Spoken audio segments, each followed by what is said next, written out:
რა პლუსები და მინუსები დაგვანახა ისრაელთან და ლიეტუვასთან ჩატარებულმა მატჩებმა. ჩემს გულშემატკივრულ აზრს გეტყვით ამის შესახებ, ოღონდ იქამდე გთხოვთ რომ გამოიწეროთ ჩემი გვერდი, იმისათვის რომ გიამბოთ მეტი საფეხბურთო ამბები.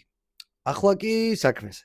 თავარი პლუსი ამ ორი მატჩის ჯამური შეფასებიდან მე რაც დავინახე, არის ის რომ ნაკრებმა ჩემს მეხსიერებაში პირველად ითამაშა ჰიბრიდული სქემით. ანუ ბილდაფისას ჩვენი განლაგება იყო 4-4-2, ხოლო მაშინ როდესაც გვიწევდა თავის დაცვა, გადრანი შემოდიოდა ცენტრში, მესამე მცველად და მამაგეიშვილი იკავებდა მარჯვენა ვინგბექის პოზიციას.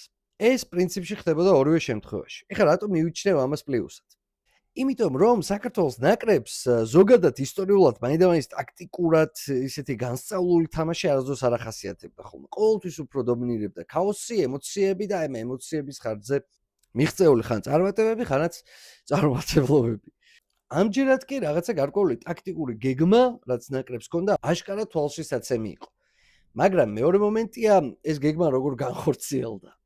აქ უკვე აშკარა პირველი მინუსიც დავინახეთ პოზიციური შეტევის კუთხით. ანუ განსაკუთრებით ისრაელთან შეხვედრაში პრაქტიკულად არ ქონია პოზიციური შეტევები. ლიეტუვასთან კიდე შეტევებით უფრო მეტი კომბინაციური ეპიზოდები იყო, განსაკუთრებით კვარაცხელი აზაროვი ჩაკვეტაძის ფლანგზე, მაგრამ ისრაელთან ეგ ამბავი გაგვიჭირდა.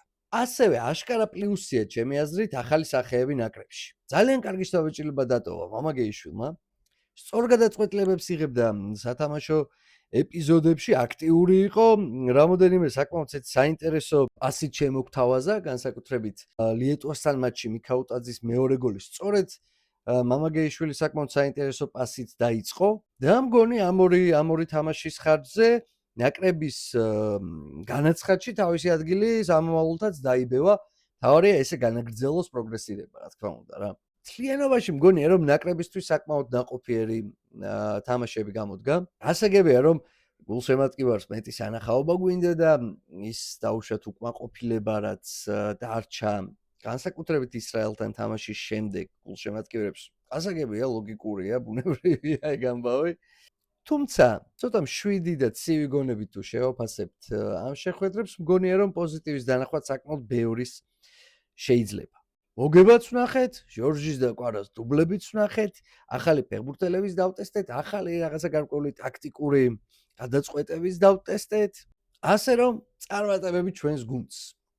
გვიყვარდეს მეგობრებო ფეხბურთი. უყუროთ ფეხბურთს ვისი ამონოთ და უგულშემატკივროთ.